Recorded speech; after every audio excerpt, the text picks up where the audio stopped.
கர்த்தருடைய பரிசுத்த நாமத்துக்கு மகிமை உண்டாகட்டும். இந்த காலையிலும் நாம் பார்க்க போகிற வசனம் யோபு புஸ்தகத்தில் 17ஆம் அதிகாரம் அதில் 9வது வசனம். நீதிமான் தன் வழியை உறுதியாய் பிடிப்பான், சுத்தமான கையுள்ளவன் மென்மேலும் பலத்து போவான். சுத்தமான கையுள்ளவன், இந்த 2வது பகுதியை நாங்கள் பார்க்கலாம். சுத்தமான கையுள்ளவன் மென்மேலும் பலத்து போவான். இங்கிலீஷில் எப்படி போட்டிருக்குன்னா, the righteous also shall hold on his way, and he that hath clean hands shall be stronger and stronger. கர்த்தருக்கு மகிமை. இந்த காலை வேளையில் நம்ம செகண்ட் பார்ட்டை மாத்திரம் பார்க்க போகிறோம். சுத்தமான கையுள்ளவன், இதுதான் கட்டளை. சுத்தமாக இருக்கணும், கைகள் சுத்தமாக இருக்குன்னா போய் கையை கழுவிட்டு வந்து சுத்தம் பண்ணுறது அல்ல.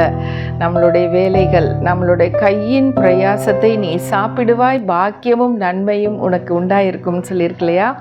அதுக்கேற்ற மாதிரி உள்ள வசனம் தான் இது. சுத்தமான கையுள்ளவன் மென்மேலும் பலத்து போவான்.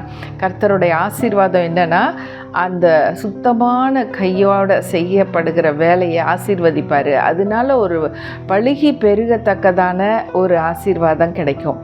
இந்த சுத்தம் இல்லாத கைகள் அப்படின்னு சொல்லும் பொழுது அதில் ஒரு தீவினையாக செய்யக்கூடிய சில காரியங்களாக இருக்கும். மனசளவில் நம்ம எவ்வளோக்கு எவ்வளோ நம்ம சுத்தமான கைகள், சுத்தமான இருதயம், அப்படி உள்ள ஒரு பரிசுத்தமான ஜீவியத்தோடு இருக்கும் பொழுது அவங்க எல்லாருமே பலத்து பெருகுவாங்க, பழுகி பெறுவாங்க. அவங்க செய்கிற வேலைகளை கர்த்தர் ஆசீர்வதிப்பார். ஒரு கொடுக்கிற கையாக இருக்கிறது, ஒரு சுத்தமான கையாக இருந்ததுன்னா பாருங்கள், அவங்களுக்கு கொடுக்கிற ஒரு மனசு வரும் பாருங்கள். ஏழைகளையும் விதவைகளையும் திக்கற்றவங்களும் பரதேசிகளையும் அநாதைங்களையும் தொழுநோயாளிகளையும் இப்படிப்பட்டவங்களை எல்லாத்தையும் விட மாட்டாங்க. சுத்தமுள்ள கை உள்ளவன் மென்மேலும் பலத்து போவான்னா அவங்க மனதார கொடுப்பாங்க பாருங்கள். எத்தனையோ ஏழைங்க ஓல்டேஜ் ஹோமில் இருக்காங்க, எத்தனையோ பேர் உதவி செய்கிறாங்க. இந்த நாட்களில் நீங்கள் சோஷியல் மீடியாவில் பார்த்தீங்கன்னா நிறைய பேர், ஒரு தம்பி பாருங்கள், வயசு ரொம்ப இருக்காது, ஒரு 40க்குள்ளே தான் இருக்கும் போல். அவர் ஒரு வயதான தாயாரை தூக்கிட்டு போகிறாரு. அந்த அம்மா எலும்பும் தோலுமா இருக்கிறாங்க. கொண்டு போய் அவங்க ஒரு இடத்துல வச்சு அவங்களுக்கு குளிப்பாட்டி கை கால்லாம் சோப் போட்டு தேய்ச்சி கழுவி விட்டு, முடியை க்ராப் பண்ணி விட்டு, நல்ல ஒரு நைட்டி மாதிரி ஒரு ட்ரெஸ் போட்டு கொடுத்து அவங்களுக்கு சாப்பாடை ஊட்டி விடுறாரு பாருங்க. எல்லா காரியங்களும் எதுக்கு அவர் செஞ்சு எதுக்கு அப்படி சோஷியல் மீடியாவில் போடுறாருன்னா, இப்போ நிறையா பேரை அவர் பாதுகாக்கிற ஒரு சூழ்நிலையாக இருக்குது. ஏதோ ஒருத்தர் 2 பேருன்னு சொல்லி இல்லை, நிறையா பேர். இதில் முக்கால்வாசி நான் சொன்ன வேலையெல்லாம் அவரே செய்கிறாரு. அந்த ஈவன் ஹேர் கட்டு, ஈவன் உடம்பு தேய்ச்சி கழுவி விடுறது கொண்டு அவரே தான் செய்கிறாரு. ஒரு சொந்த தாய்க்கு செய்கிற மாதிரி நினச்சி செய்கிறாரு பாருங்கள். ஒரு சுத்தமுள்ள கை, அது எவ்வளோ ஒரு பிரயாசம் எடுத்து செய்கிறாரு பாருங்கள். யார் இந்த நாட்களில் செய்வா? இன்றைக்கி எத்தனையோ பேரை நம்ம ரோட்டில் பார்க்குறோம். அவங்களுக்கெல்லாம் இந்த மாதிரி அளவுக்கு நம்ம செய்கிறதில்ல. வேணால் காணிக்கை கிடையாது, அது ஒரு உபகாரம், அது ஒரு ஹெல்ப்பு. ஸோ ஒரு கான்ட்ரிபியூஷன், அதை வேணால் மக்கள் கொடுப்பாங்க. ஒரு பிச்சைக்காரனுக்கோ ஒரு இந்த மாதிரி உள்ள ஒரு சூழ்நிலை இருக்கவனுக்கோ கொடுத்துட்டு போகிறதோடு அவங்க நிறுத்திக்குவாங்க. ஆனால் அந்த ஆளை தூக்கிட்டு அந்த பெண்ணை தூக்கிட்டு அது மாதிரி 1-2 இல்லை, நிறைய இடங்கள்ல இருந்து வீடியோ எடுத்து போட்டிருக்காங்க. இது அவங்களோட புகழ்ச்சிக்காகவோ அவங்களுக்கு ஒரு நல்ல பெயர் வரணுங்கிறதுக்காக இல்லை. அவங்களுடைய இந்த வேலையை இன்னும் நிறைய பேர் சப்போர்ட் பண்ணால் அவங்க இன்னும் நிறைய பேருக்கு ஹெல்ப் பண்ண முடியும். நம்மளால் செய்யக்கூடாத சில நன்மையான காரியங்கள் மற்றவங்க செஞ்சாங்கன்னா அவங்கள நம்ம சப்போர்ட் பண்ணி தான் ஆகணும். ஏன்னா நம்மளால் செய்ய முடியாதுல்ல. நம்மளால் ஒரு ஆளை தூக்கிட்டு கழுவி சுத்தம் பண்ணி அவங்களுக்கு டே அண்ட் நைட் சாப்பாடு போட்டு அவங்கள நம்மளோடய வச்சுக்க முடியுமா? ரொம்ப வெரி வெரி டிஃபிகல்ட். அதானே சொல்கிறேன். ஒரு பிச்சைக்காரனுக்கு காசு போடுறது இட்ஸ் வெரி ஈஸி, டக்குன்னு போட்டுட்டு நம்ம பாட்டு போயிட்டே இருக்கலாம். ஆனால் இந்த மாதிரி உள்ள வேலைகளை செய்கிறதுக்கு யாருமே முற்பட மாட்டாங்க. எப்படிப்பட்டவங்க? இருதயத்தில் உண்மையிலே அவங்க தொடப்பட்டவங்க, ஆண்டவரால் நியமிக்கப்பட்ட முக்கியமான ஆட்கள். இவங்க தான் அந்த மாதிரி வேலைகளை செய்ய முடியும். ஹல்லேலூயா. எனக்கு ஒரு கம்பேஷனேட் ஹார்ட் ஆண்டவர் கொடுத்துருக்காரு, உண்மைதான். எனக்கு ஆனால் இந்த மாதிரி உள்ள வேலையை என்னால் செய்ய முடியாது. ஆனால் என்னால் வேறு மாதிரி வேலை செய்ய முடியும். எப்படின்னா, ஈவன் இந்த தொழுநோயாளிகள் மத்தியில் நாங்கள் செய்கிற ஊழியத்தில் பார்த்திங்கன்னா, ஒரு நாளைக்கு ஒருத்தர், அவர் பேர் கூட ஜான்.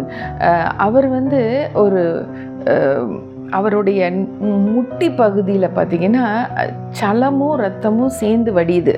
அவர் வந்து ஒரு லெப்பர் பேஷண்ட்டு. அதோடு கூட வலியில் துடித்த வாக்கில் அவர் சொல்கிறாரு, அம்மா இந்த புண்ணு ரொம்ப வலிக்குதுமா, அதுக்காக ஜெபம் பண்ணுங்கன்னொன்னே ஆண்டவர் என்கிட்ட அந்த கம்பேஷனேட் ஹார்ட்டை கொடுக்குறாரு. எனக்கு கண்ணீர் பொங்கிட்டு வருது. நான் எப்படி தான் என்னோடய கையை கொண்டு போய் அந்த புண்ணில் வச்சனோ தெரியாது பாருங்கள். That is the power of God. அது வந்து கர்த்தர் கொடுக்குற அந்த கம்பேஷனில் கர்த்தர் கொடுக்குறது அது. அப்போ தான் நம்ம அந்த கையை அப்படி வைக்க முடியும் பாருங்கள். அந்த சலமும் ரத்தமும் நேரத்தில் எனக்கு ஒரு பொருட்டாவே தெரியல. அதை வச்சு இயேசுவின் ரத்தத்தினால நான் வந்து இந்த இடத்த கழுவுகிறேன், இந்த இடத்த சுத்தம் பண்ணுறேன், நீ சுத்தமாக இயேசுவின் நாமத்தினாலேன்னு சொல்லி ஒரு மனதுருகிற ஒரு எண்ணத்தோட, ஒரு கண்ணீரோட, மனசில் அவ்வளோ தூரம் ஒரு பாரத்தோட அதை வச்சு கையை வச்சு நான் ஜெபம் பண்ணிட்டு வந்துட்டேன் பாருங்கள். ஒரு நெக்ஸ்ட்டு போகிறது வந்து ஒரு 2 மாதம் கழித்து தான் நான் போயிருக்கேன். அடுத்து போய் பார்க்குறேன், அதில் சுத்தமாக அந்த பொண்ணு காஞ்சிருக்கு. அவர் வந்தோடனே அம்மா தாயி வந்துட்டியான்னு சொல்லிட்டு அந்த காலை காட்டுறாரு. எனக்கு அவ்வளோ ஒரு சந்தோஷம். ஆனால் பாருங்கள், அந்த மொமெண்ட்டில் தான் அந்த கம்பேஷனேட் ஹார்ட்டு அப்படி ஆண்டவர் கொடுக்குற அந்த நேரத்தில் தான் என்னால் அந்த மாதிரி கையை வச்செல்லாம் ஜெபம் பண்ண முடியும். மற்ற நேரங்களில் என்னால் முடியாது. ஏன்னா அந்த சலத்தோட ஸ்மெல்லு, ஸ்டிங்க்கு, அந்த ரத்தம் வடிகிறது, அதை பார்த்தா என்னால் ஒன்றுமே செய்ய முடியாது. கர்த்தர் நல்லவர் பாருங்கள். அந்த மாதிரி சுத்தமான கை உள்ளவங்க கர்த்தர் நியமிக்கப்பட்டு அபிஷேகம் பண்ணப்பட்டு அப்படி வேலை செய்கிறவங்களால தான் இந்த மாதிரி உள்ள வேலைகளை செய்ய முடியும். ஆண்டவருக்கு மகிமை உண்டாகட்டும். நான் என்ன பெருமைப்படுத்திக்கல, நான் ஆண்டவருக்கு தான் மகிமை கொடுக்குறேன். ஏன்னா அவர் தான் அந்த கம்பேஷனேட் ஹார்ட்டை கொடுக்குறாரு. எந்தெந்த டைமில் நான் வந்து இப்படிப்பட்ட காரியங்களை என் கையினால் செய்யணும்னு ஆண்டவர் நினைக்கிறாரோ அதை நான் கீழ்ப்படிந்து செய்கிறதுனால அந்த பேஷண்ட்டுக்கு நிச்சயமாக சுகம் கிடைக்குது. அந்த பேஷண்ட் உயிரோடு எழும்புறாங்க. அந்த பேஷண்ட்டுக்கு கோமாலேருந்து உயிரோடு வந்துடுறாங்க. எத்தனையோ ஆத்துமாக்களை கர்த்தர் அப்படி காப்பாற்றும்படிக்கு வச்சிருக்கிறார். கர்த்தருக்கு மகிமை நான் கொடுக்குறேன். இந்த வேலையிலையும் யாருக்கெல்லாம் அந்த மாதிரி ஒரு பிரச்சனையில் சிக்கியிருந்தாலும் இந்த கைகளினால், இந்த பரிசுத்த கை, ஆண்டவர் கொடுத்த கை, இந்த கைகள் சுகம் கொடுக்குற கை. இது என்னோட கை இல்லை, நான் கை யார் மேலே வைக்கிறனோ அது ஆண்டவருடைய கையே அந்த இடத்துல வந்துடுது பாருங்கள். அவர் தான் சுகம் கொடுக்குறவர், நான் கிடையாது. நான் ஜெபிக்கிறதோட சரி, சுகம் கொடுக்கிறது அவர் மாத்திரமே. அவருக்கே மகிமை உண்டாகட்டும். அவர் சொல்கிறாரு, பழுகி பலத்து போவான். அதாவது அப்படி உள்ள கையுள்ளவன் மென்மேலும் பலத்து போவான். அப்போ அவனுக்குள்ள கொடுக்குற அந்த ஒரு அபிஷேகம் பாருங்களேன், அவனை இன்னும் அநேக காரியங்கள் செய்யும்படிக்கு ஆண்டவர் அவனை யூஸ் பண்ணுறாரு. அதுதான் இந்த இடத்துல சொல்லப்பட்டிருக்கும். தனிப்பட்ட விதத்தில் சுத்த கையுள்ளவன் வந்து ஆசீர்வதிக்கப்படுவான். எப்படின்னு சொன்னால், ஒரு பிஸ்னஸ் பண்ணுறாங்க, அதில் வந்து ஒரு சுத்தம் இருக்குது, அவங்க ரொம்ப ஏமாத்தலை பாருங்கள். அந்த ஒரு ப்ராஃபிட் எடுக்கிறாங்க, பட் அந்த profit is not a very big profit. அதில் வந்து ரொம்ப அவங்க கொள்ளையடிக்கலை. அந்த மாதிரி இருக்கிறவங்களெல்லாம் ஆசீர்வதிக்க தான் செய்கிறாரு. எத்தனை பிஸ்னஸ் பீப்புள் வந்து இன்றைக்கி ஆசீர்வதிக்கப்பட்டிருக்காங்க. அதனால கர்த்தர் வந்து அந்த கை சுத்தமுள்ளதாக இருந்துச்சுன்னா நிச்சயமாக ஆசீர்வாதம் வந்து பலுகி பெருகும்.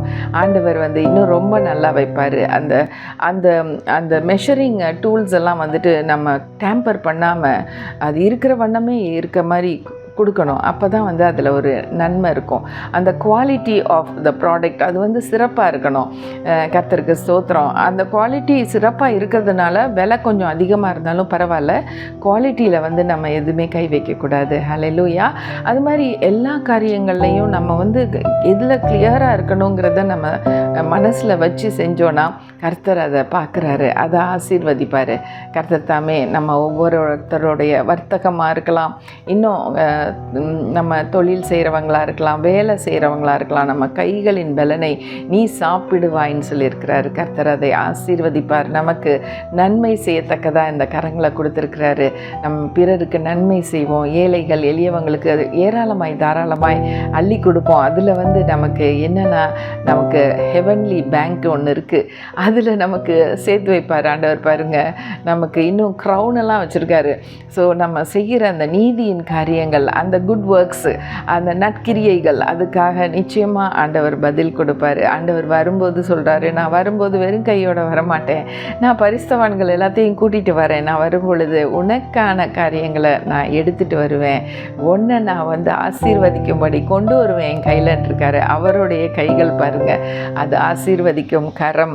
ஹல்லேலூயா. அது ரட்சிப்பின் கரம், அது சந்தோஷம் கொடுக்கக்கூடிய ஒரு கரம். கர்த்தருக்கு மகிமை உண்டாகட்டும். இன்னைக்கு இப்படிப்பட்ட சுத்தமுள்ள கரத்தோடு கூட நம்ம ஆண்டவரை சேவிப்போம், ஆண்டவரை ஆராதனை செய்வோம். நன்றி நல்ல தகப்பனே, உமக்கு நன்றி நன்றி நன்றி என்று சொல்லுகிறோம் ராஜா. இந்த அருமையான காலை வேளையிலும் அப்பா, நாங்கள் சுத்தமுள்ள கையுள்ளவன் எப்படி பலத்து பெறுகிறான்னு சொல்லி பார்த்தோம்.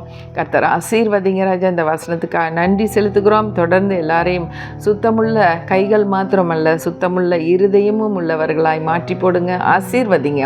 இயேசுவின் நாமத்தில் பிதாவே, ஆமென் ஆமென். Thank you friends and God bless you all.